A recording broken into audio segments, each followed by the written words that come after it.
आप देख रहे हैं बेनिफिट टीवी।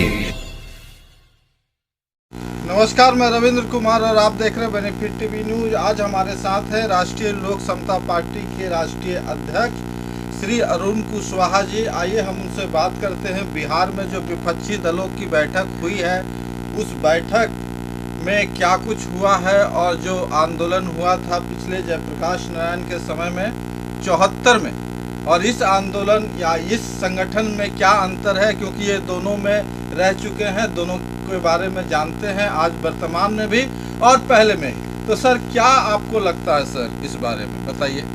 देखिए, आज जो माननीय नीतीश कुमार जी हमारे मुख्यमंत्री हैं, माननीय मुख्यमंत्री नीतीश कुमार जी के नेतृत्व में ये नेताओं का महागठबंधन बनाया जा रहा है।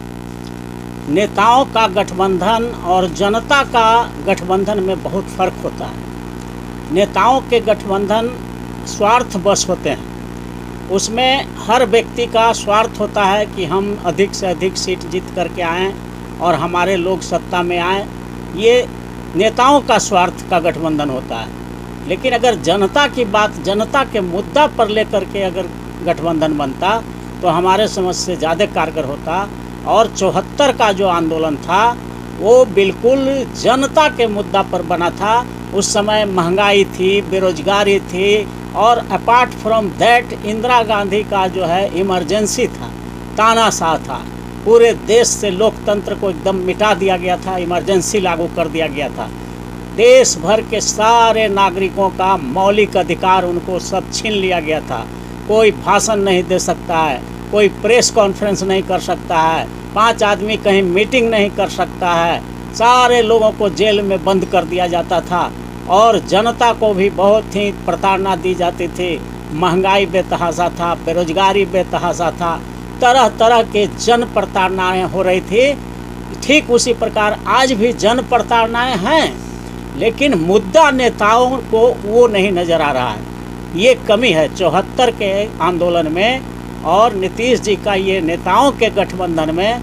यही फर्क नज़र आ रहा है कि अभी जनता का मुद्दा गौन है और नेताओं का एकजुटता दिखाया जा रहा है। तो हम ये पूछना चाहते हैं कि अगर आप नेताओं को एक कर लेंगे तो क्या फ़र्क पड़ेगा उससे। मान लीजिए स्टालिन हैं, तमिलनाडु के मुख्यमंत्री हैं, उनका बिहार में कोई वोट नहीं है। उत्तर प्रदेश के मुलायम सिंह यादव के लड़के हैं अखिलेश यादव, उनका बिहार में वोट नहीं है।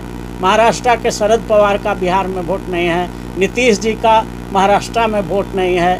तो ये नेताओं का गठबंधन हमारे समझ से स्वार्थ का गठबंधन है, व्यक्तिगत हित का गठबंधन है।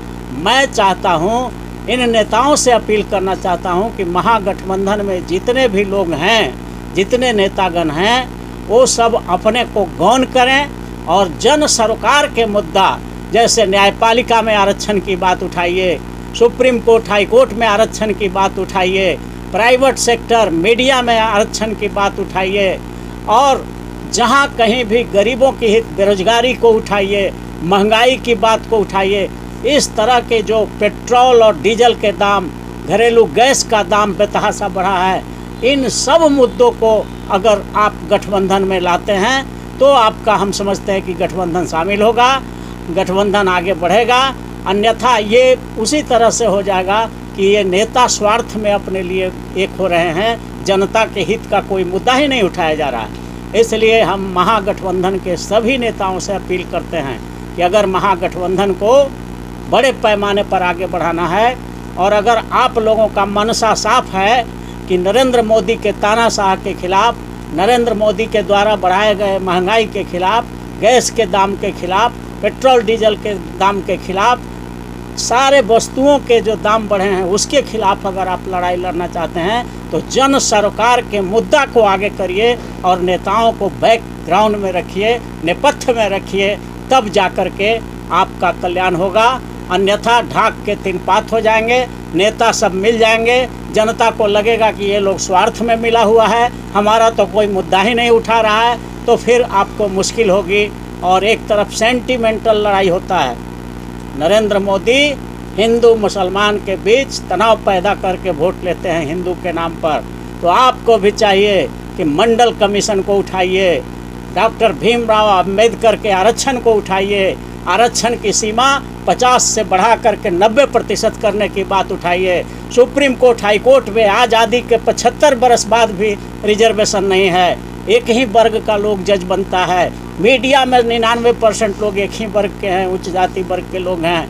न्यायपालिका में उच्च जाति वर्ग के लोग हैं। इन सब ज्वलंत मुद्दों को लेकर के आप आगे बढ़ेंगे, तब जा कर के महागठबंधन को जनता का महागठबंधन कहा जाएगा, अन्यथा ये नेताओं का महागठबंधन और स्वार्थ का गठबंधन कहा जाएगा। इसका कोई बहुत बड़ा फायदा नहीं मिलने वाला है। सर, 2024 में कैसे भारतीय जनता पार्टी को सरकार से बाहर किया जाए, इसके लिए आपके पास क्या प्री प्लान है आपकी पार्टी के तरफ से? बिल्कुल, हमारे राष्ट्रीय लोक समता पार्टी का बिल्कुल प्लान है कि एक ही मुद्दा है, भारत में एक ही मुद्दा है जिस पर नरेंद्र मोदी चारों खाने चित हो जाएगा। और संभवतः अगर वो आंदोलन बहुत कस करके पकड़ ले तो नरेंद्र मोदी का हो सकता है कि 25 सीट के नीचे एमपी हो जाए, 25 सीट भी लाना मुश्किल हो जाए। वो मुद्दा है सुप्रीम कोर्ट, हाई कोर्ट और प्राइवेट सेक्टर में अनुसूचित जाति, जनजाति, अति पिछड़ा और अल्पसंख्यक समाज के लिए 90% आरक्षण।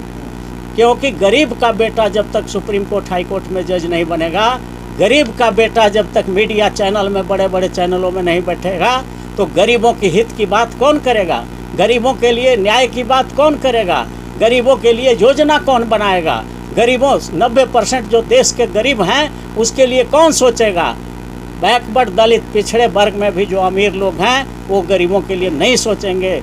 इसलिए हम कहते हैं कि इस देश में राष्ट्रीय लोक समता पार्टी जो हमारी पार्टी है वो मुद्दा बेस्ट लड़ाई लड़ेगी और supreme court, high court, private sector में 90% आरक्षण की बात करेगी। और हम मांग करते हैं कि जो अब सुप्रीम कोर्ट, हाई कोर्ट में 90% आरक्षण की बात करेगा वही भारत में राज करेगा। जो मीडिया प्राइवेट सेक्टर में भी 90% की बात करेगा, आरक्षण की बात करेगा, वही भारत में राज करेगा। और ये दिन आने वाला है। और कमंडल का काठ ही होता है मंडल।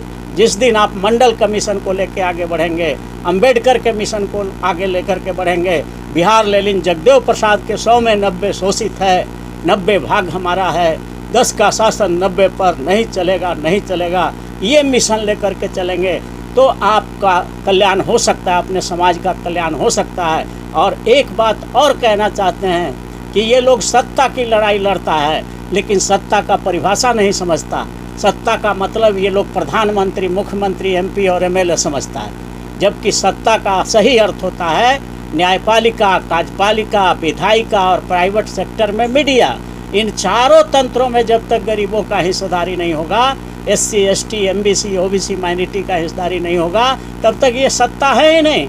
और सत्ता का सही अर्थ अगर भारत में कोई लगा रहा है संविधान के हिसाब से तो वो राष्ट्रीय लोक समता पार्टी है। ये सत्ता नहीं, संपूर्ण सत्ता की लड़ाई लड़ेगी। और इसलिए राष्ट्रीय लोक समता पार्टी, इनका तो जरूर हम लोग समर्थन करते हैं महागठबंधन का, लेकिन जनता के मुद्दाओं को लेकर के चलें तो ये ज़्यादा बेहतर होगा, कारगर होगा। सर, अपना परिचय दिया जाए। सर, अरुण कुशवाहा, संविधान विशेषज्ञ, अधिवक्ता, पटना हाई कोर्ट एवं सुप्रीम कोर्ट ऑफ इंडिया। और मैं राष्ट्रीय अध्यक्ष हूँ राष्ट्रीय लोक समता पार्टी का। मेरा मोबाइल नंबर है 9431002499। धन्यवाद। आप देख रहे हैं बेनिफिट टीवी।